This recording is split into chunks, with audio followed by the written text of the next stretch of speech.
This is one of the most significant national parks we're about to declare, and it's going to be hugely significant in Western Australia. It's important in Australia. We haven't always done the right thing by country. Governments of the past are learning and improving, but governments should know one important thing, and that's no one knows country better than traditional owners.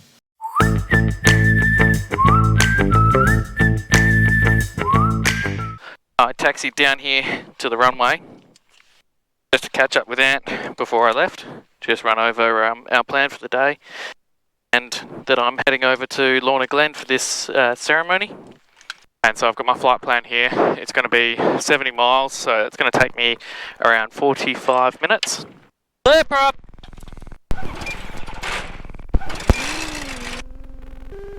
So Oz Runways gives me all my fuel planning and my electric flight bag. But I always do check my stopwatch, and that's particularly because it's just easier to have it on me. So I've got a southeasterly wind, or more easterly, and so I'm just going to be, from the left-hand side of the strip, I'm going to be taking off pretty much straight towards Antony, which you can't see, but he's on the right side, and that's just to take advantage of it. Okay, I've got plenty of room here. Let's do it.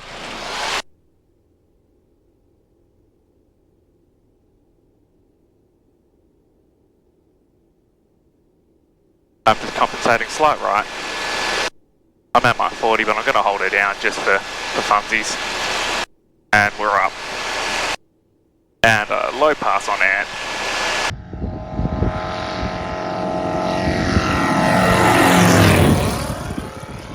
Right. We're good to climb.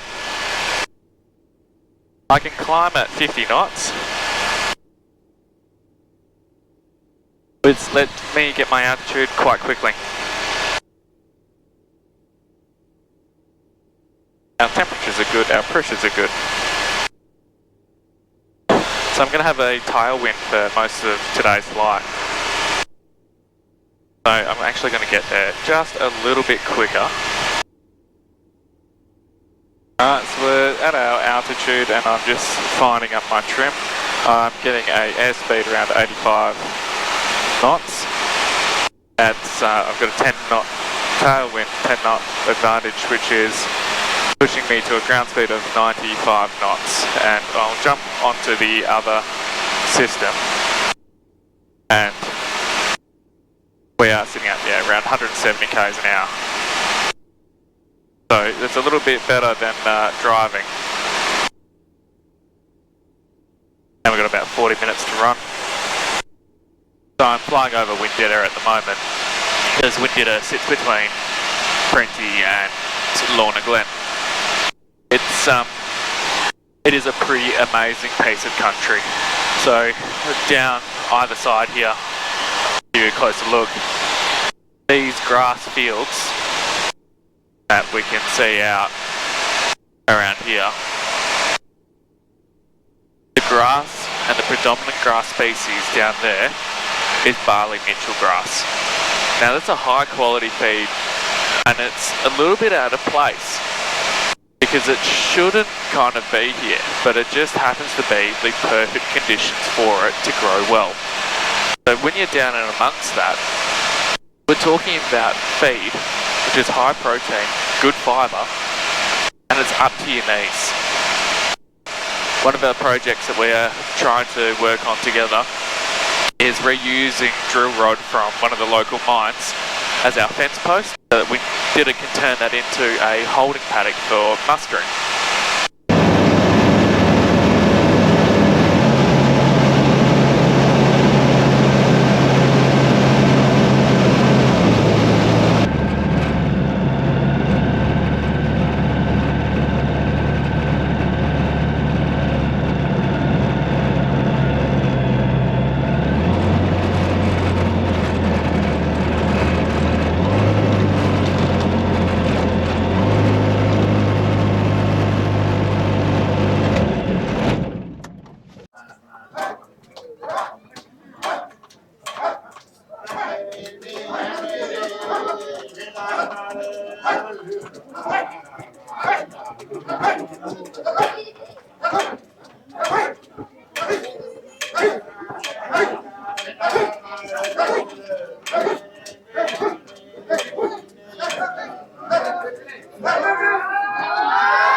That's a table. That's a table.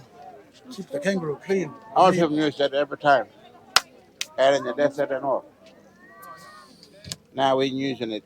Which table? Yeah. Yeah. All people use it. Every part in this kangaroo is belong to someone. Whoever chucked a wood on, he gets a piece. Whoever back in the days when they had a spear, when they speared it, you got pieces here belong to the hunter, and you got a piece belong to the cook. The cook gets the back and the tail. Whoever chuck wood on, he can get a leg.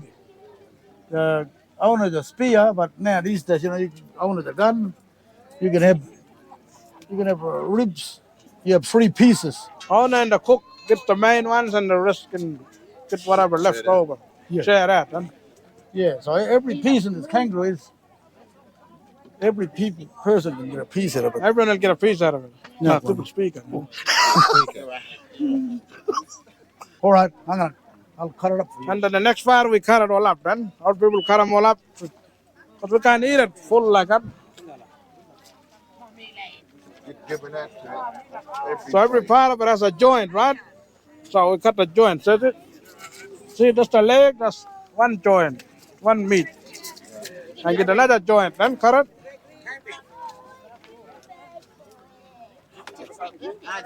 How long can I cook it? It's been in there for an hour, hasn't it? Yep. Yeah, for an hour.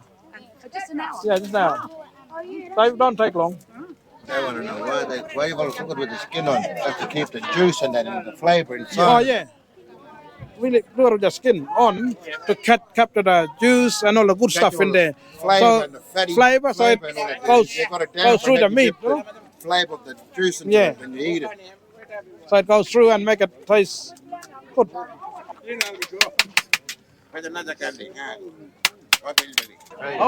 All people will test you on this. If you can cut a full kangaroo up in every pieces, you pass Test. Your test. you pass your test. But if you don't know how to cut it, you got to do it Then you until can do it learn again to until cut you get it right.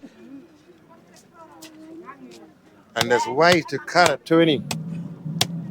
And they watch you. Old people, they watch you, and when you cut it and pieces are in every piece, you pass that test. And if you don't cut it right, you don't pass the test. Yeah, you won't pass till a couple of years. Not They'll recognize you. Old They'll- people will they'll leave recognize you. you. Oh, you didn't get it right. Well, you'll never get anything right in yeah. life. I'll give you a couple of years to So if you get it right, they know you pass. get things right. No. You won't get another second chance next week. Cutting it now, you'll wait a couple of years because Until you have your next You're turn already- to cook. you failed. And back in the days, they would tell you how to cut it. They'll cut it up, and all you gotta do is just watch how You he gotta cut watch. They it up. don't And teach you learn you. like that. They don't say you cut it here. You gotta And pick it up you yourself. do it next. Yeah. On the turkey, this piece here goes to the owner of the spear, the owner of the boomerang, the owner of the gun these days. Like that, it goes to the owner. If you're borrowing someone's boomerang or spear, just a piece you'll give to them, and you can have this one. If you get 2, All the goodies over there. That's all. if you get 2, you can give one full one to him. Yeah. If you're borrowing boomerang or spear. And the turkey, you just cut the turkey straight in half, that's all. Yeah, it's not like the kangaroo. You got a lot of piece. That's for a big family. The turkey ain't just good enough for Yeah. 2 people. Might be a couple, Mrs. and a You want husband. a knife for everything. Cut it. They'll have that for themselves. You just want to come and cut your own? Taste? You just want a little taste or something, I'll cut or your meat every whatever. taste. Feel. Jack, you want to taste?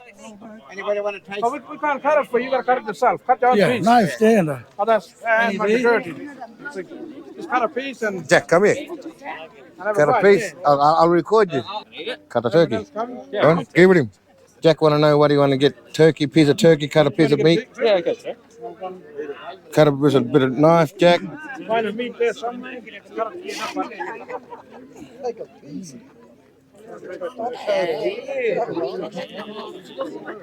Yes, please. Yeah. Done this before.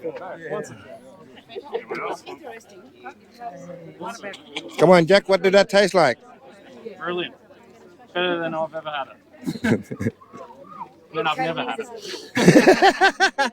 Beside camel and horse meat, Chloe. What you make? The salami, yeah. He went for it. He right there. That is beautiful. There. Cut a piece for your camel there. Look. So I got to hold a microphone. Yeah. It's too long. There, pop, cut it. Pop, cut it. Turkey, any turkey.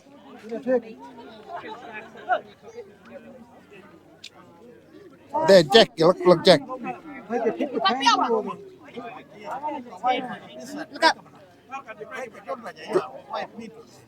What meat here too? Break it off.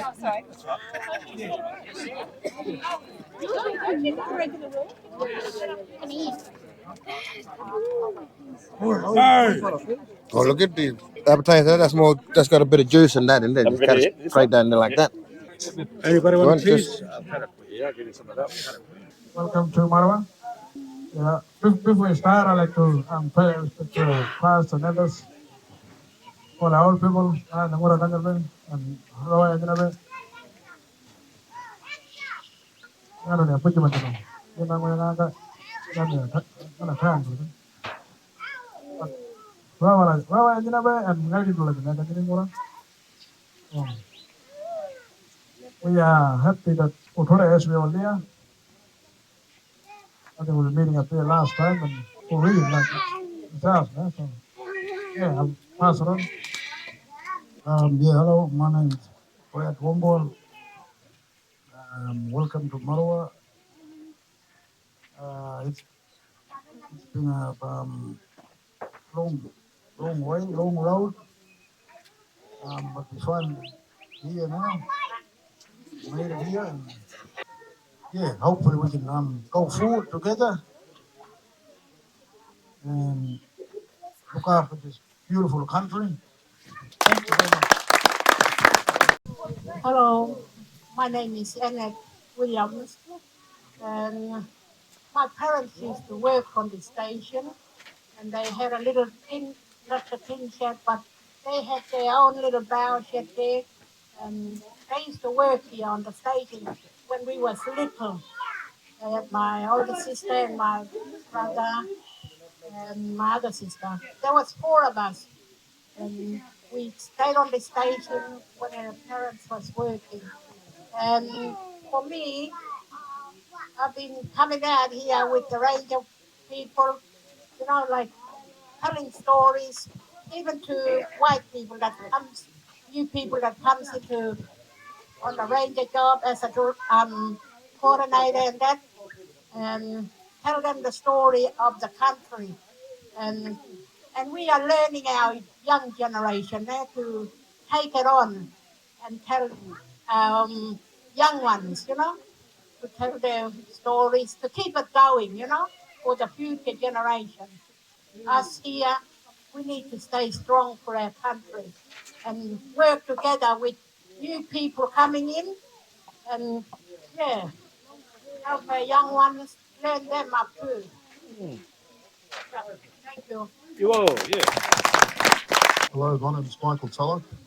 I'd like to say thank you to my family, my community, for allowing me to be in this position. It's something that I've learned is so precious, and I'm so proud of what we've been able to achieve.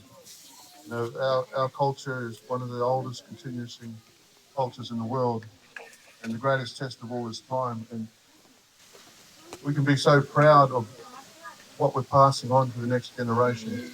There's so much wisdom, science, and knowledge that our ancestors left us. And today is a very important day because we're getting to share that with other people, and they're coming on board with us, helping look after what our ancient people have always looked after, nature, the environment, because we know if we look after it, it'll look after us.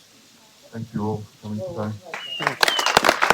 Thank you, Michael and Paul and everyone who has spoken this morning from the heart. So my name is Reece Whitby. I'm the Minister for the Environment. It's my great pleasure and honour to be at this special place with special people, a special community on a very special day. And can I acknowledge the Wadi and Wanti people here, the elders. And I also acknowledge the elders, the old people who are no longer with us, who are looking after us today, because we have a beautiful day. We have rains recently, which has brought greenness to the country, and it's a beautiful, special day. So I think there are people here and people that have left us that know the significance of this day also. It's wonderful, and as I said, an honour to be here on Madu country and celebrate this very special occasion. I'd like to acknowledge a number of people who are here. Mr. Michael Tulloch, Chair of Talka Matuwa Kurrara Corporation, and all your directors. And I also acknowledge the Mantle Jara Yolpiara directors here.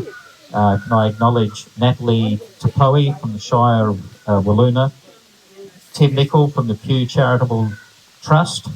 Can I also acknowledge my parliamentary colleague, Peter Foster MLC, who is a local member for this community, Fran Staley, the Acting Director General of DBCA, and also Margaret Byrne and Nigel Wessels from DBCA, and the big team from DBCA who are passionate about working together with traditional owners. Can I also acknowledge the fact we have members of the local police station in Wiluna here in force. We have neighbouring station representatives, a wide range of other interested people who are passionate about what's happening today. And I think it's probably the most special people here are the young people, the kids from Wiluna Primary who are here. This is their country and this is about their future and their opportunities. So it's very special to see them. Can I thank you for your performance earlier? It was very entertaining, and I can see the look on everyone's faces and the big smiles.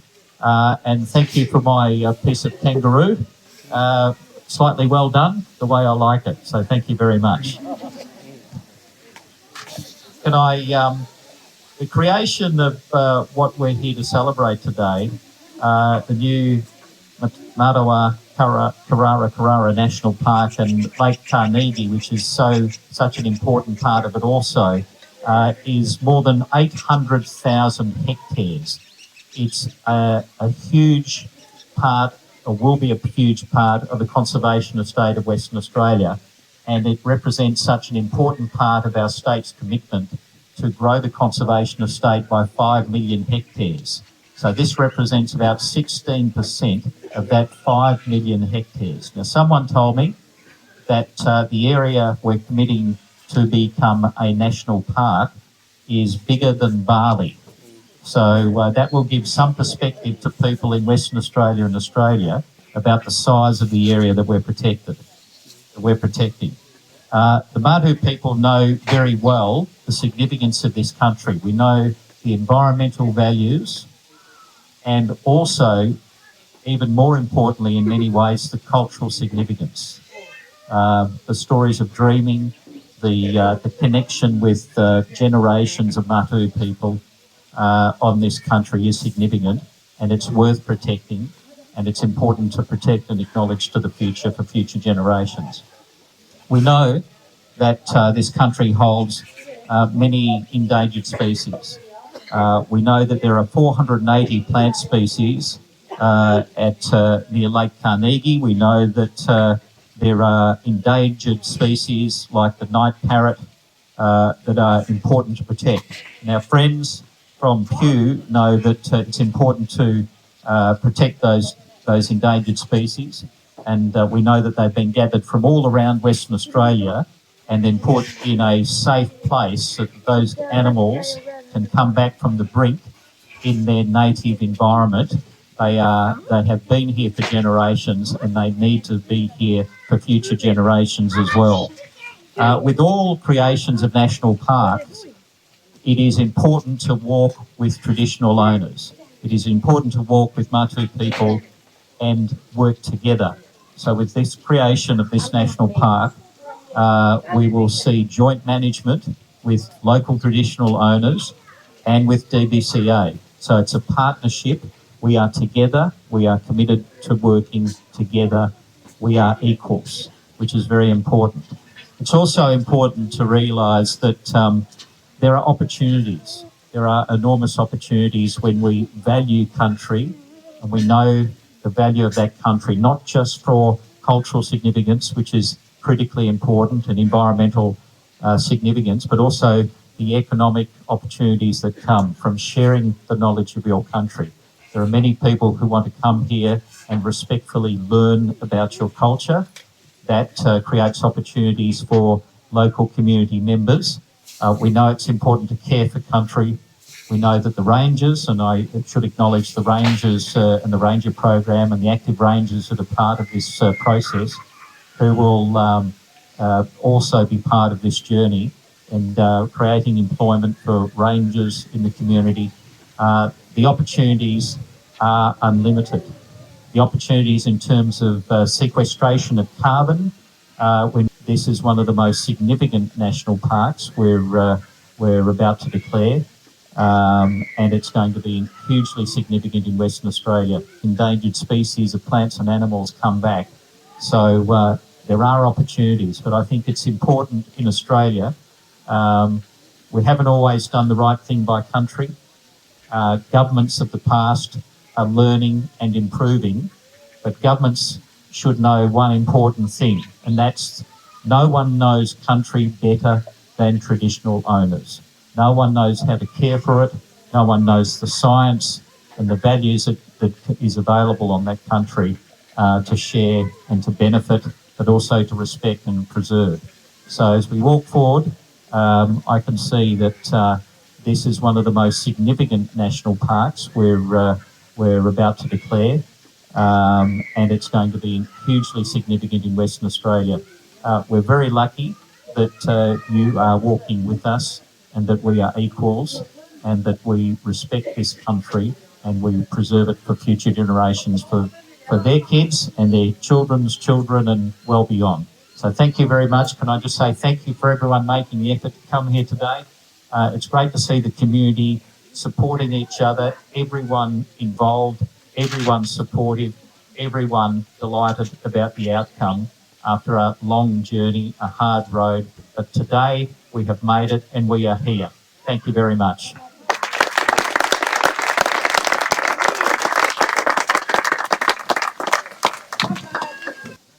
In 2003, we got the station, and then in 2004, that was when we had the first meeting between the Martu and we started to set up an MOU and a joint management.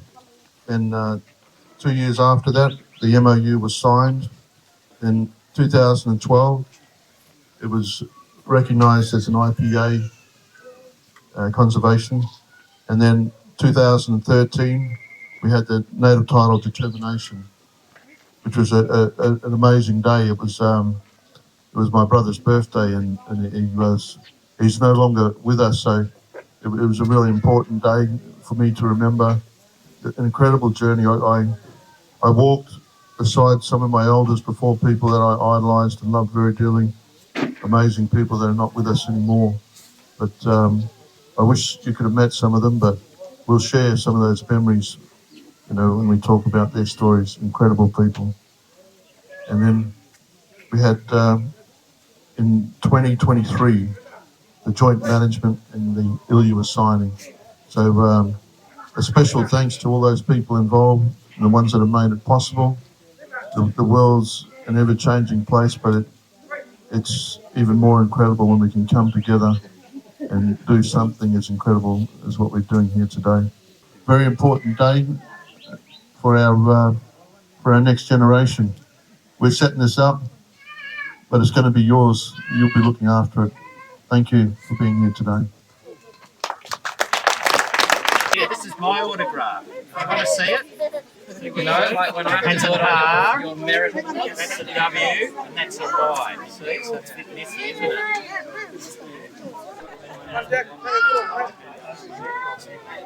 You always take a good one, KP. So, folks, just before anyone gets excited, please don't touch the fence. It hurts. There are 3 hot wires on that fence. I've seen it drop a grown man to his knees very, very quickly. This is pretty much where I work. So fence here basically was finished late 2009, early 2010. We've got 4 mammals that have been placed inside this fence. Marla and Booty being the most important ones in there, but we've also got golden bandicoot that came in from Barrow Island. And brush-tailed possums have been put in there as well. Lots of other small things. They get in and out through the fence, but those are the 4 that the fence are there for. So basically what happened is 2007, 2008, there were some attempts to bring Booties and Marla and just put them out here on the open landscape. Turns out that they like to introduce themselves to foxes and dogs and cats personally and don't live very long. They're not that bright. So the original purpose for the fenced area was as a bit of a halfway house. We'll bring the animals in, we'll get them used to the environment and all the other stresses they might have to learn to deal with out here, and then hopefully move them out. And we're still in the process of figuring out how to move them out and have them live. So that's pretty much it. When this one was built, it originally had the 2 hot wires at the top just to stop cats going over. They did have 3 cats get in over a course of a few years. It's a lot of work to get them out again. So they put a 3rd hot wire that's about halfway high along there, and we haven't had a problem since. Those hot wires also serve the purpose of stopping the camels from using the fence as a scratching post, as we recently discovered last year. We turned it off temporarily for some radio tracking work we were doing in here. Electric fence, it sends off a signal that interferes with your VHF, so you can't do both at the same time. And yeah, within a couple of weeks we had a few posts leaning where the camels had decided they were convenient scratching posts. So what else is to say? We do occasionally have some of our native animals do get out. We see tracks of golden bandicoots out here. They seem to do okay for quite a while. They are in very low numbers, so I couldn't tell you how many there are, and we have a hard time finding them, but we do see their tracks. We have got photos of Booties halfway up the fence on the inside. I don't know how they get over the hot wire at the top without getting a new hairdo, but they do. And we have possums go both ways. The possums seem to have figured it out for the most part. So we've got 20 of those wildlife cameras. They are facing the track and the fence. They're actually there to detect if we do get any cats or dogs getting in. So a lot of your big predators, when they find themselves trapped inside a fence, they tend to freak out a little bit and they'll run the perimeter trying to figure out how to get out. So those cameras are facing out. There's a very high chance we'll see them and be able to respond quickly. Our lovely volunteer caretakers that we have come out here every week, change out the SD cards and have a look at the photos for us. So those cameras have been there since 2011, I think, is about when they were put in. And the drums were... Yes, the metal drum. So we do have some cut drums here. When they got a cat in, they obviously have to try and trap it to get it out. When you're trapping cats, we don't use cage traps. You don't catch a feral cat in a cage trap very easily. So we're using leg holds, which can be set off by a bouncing native marsupial if they hit it just the right way. So they put the traps up on the drums, so that way then our booties and our bandicoots really actually have to try hard to get caught in a trap. It's not completely foolproof, but we do what we can to make things as nice as we can for our natives. And then, yeah, once to twice a year, we bring a whole heap of fauna trappers out here and trap the animals so that we can attempt to estimate how many are in there. And what is the estimate? Roughly. Well, it changes every year. No, is it like dozens or hundreds or thousands or what? Yeah. So booties, we looked like we got up to about 1,000, and then 2019 we didn't get the rain, so they had a bit of a crash. Went back down to about 250. At this point, we're looking at probably 600 back in there again. So the 1,000, you start to see a lot of pressure on the vegetation. You'll start to see all sorts of strange plants are being cut up by the animals. Marla we can't catch. You don't catch them in cage traps. They don't like it very much. So we actually walk transects backwards and forwards through the pen and pick up the poop, pick up scat, and mark where that is. Which goes over to Margaret's side of Kensington, and they use the DNA to try and figure out how many we've got in there. So. How big's the compound, Cheryl? It's 1,100 hectares, or just over 11 square kilometres. It's a triangle. It's about 5 k's along the boundary, isn't it? Roughly Yeah, it's about 5 7. k's this way, 3 k's on the north-south side. This spot was actually chosen deliberately. We had some conservation planners looking at the various types of environments over the property. And what you've got is there's 2 IBRA regions that cover Matuwa. You've got your spinifex sand plain country in the southwest, and you've got your mulga woodland going into the northeast. And it pretty much cuts the pen in half right here. So between it being on the driveway, easy access, and getting the 2 IBRA regions in, that's why they put the pen here. Rather than closer to the homestead, which would be nice at 4 in the morning when we're all getting up to go catch animals. What about cats? Yes. Are dogs much of a problem, or is it pretty much mainly the cats? They can be a problem. They're a generalist predator, so they will go after what is the easiest thing to catch for dinner. So it was actually the booties. When they put them outside, they scattered. They didn't stay where they put them, and a female and her pup started tracking them down, honed in on them, and picked off all of them slowly one by one. So dogs can be a problem when they want to be, primarily during that establishment phase when you've effectively, when you translocate animals, they're lost. They're confused, they're not at home, they're very vulnerable. So at that particular point in time, any generalist predator can be a big problem. Because after that, they get a bit smarter, basically, and they can skip. Well, once the animals are established, they know where home is, they know where the hiding places are, they know where the food is. Then their natural instincts can start to kick in again. And does the baiting affect the dogs as well? It likely affects some of them. If they eat a whole bait, it can kill them, definitely. But there is a lot of sign that they're suspicious of this food that's falling from the sky. And so you definitely get some animals won't touch it. We actually had a dog had a GPS collar put on him in 2013, and the battery on the collar failed before the clasp broke when it was supposed to. So he was still wearing it. So he became a marked dog. We knew exactly who he was. I saw him 2 years ago, and he was at least 8 years old at that point. I suspect he's died now because our black dog from our northern lake is suddenly showing up down here. So I'd say his competition has passed away.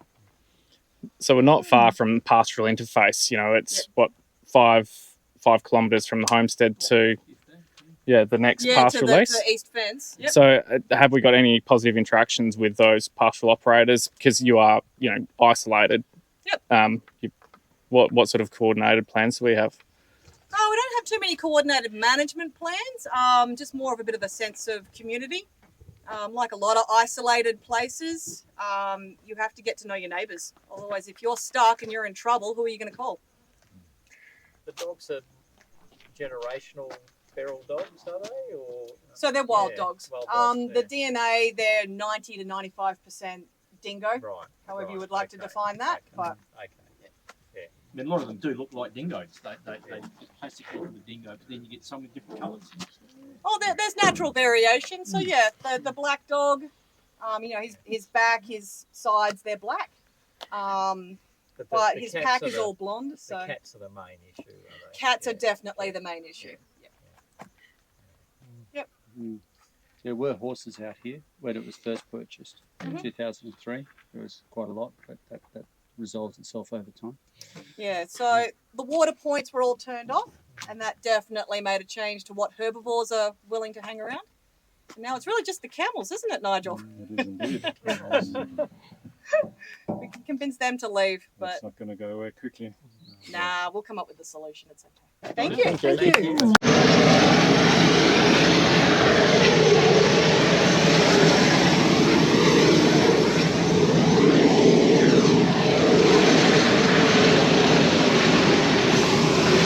Well, pretty significant day. A lot of change coming in the region. A lot of progress. Now, their planes are just a little bit bigger than mine. Yep, I'm going to make sure that I don't get in their way with my little bird. I've got an hour flight back home and I've got 2 hours of daylight, so we'll see how we go.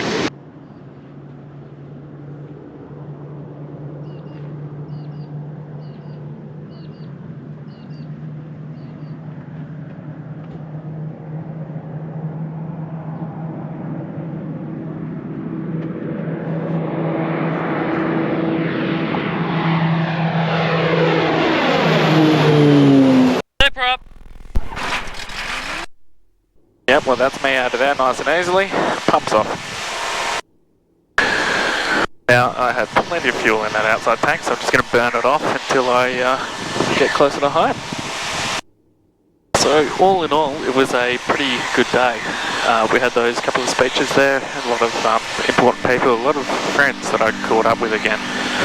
And look, I think there's a huge opportunity here for collaboration between the pastoral operations, the Matuwa Kurrara Kurrara National Park and the Lake Carnegie Nature Reserve, with the agreement being ratified, and now we're just looking forward to seeing how the plan itself develops for collaboration through the communication that we have with our friends and neighbours. So very, it's a significant day, and as we heard the minister say there, that this is 800,000 hectares of land that's now going to be protected and conserved of the 5 million hectares that the state government has committed to protecting by 2030. It's just good to see that this has been a long process. It's been a couple of years, as you saw, started in 2003.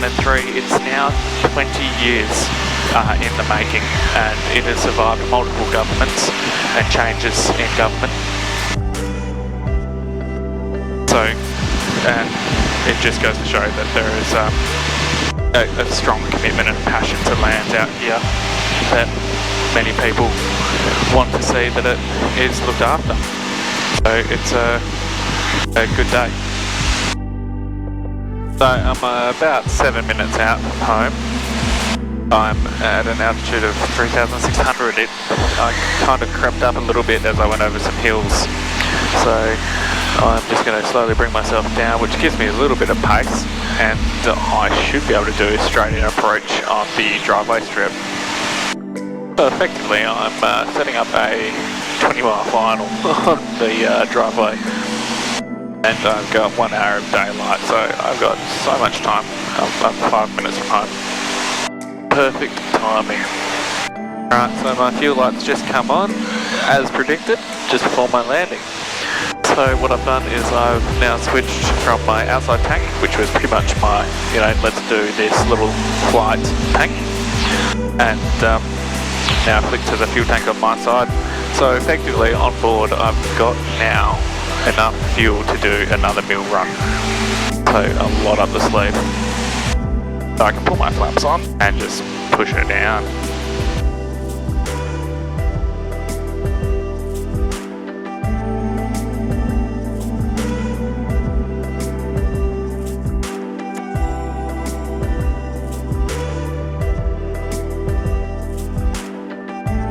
And flaps are clean. Pumps off. And it's time to wheel around and shut us down.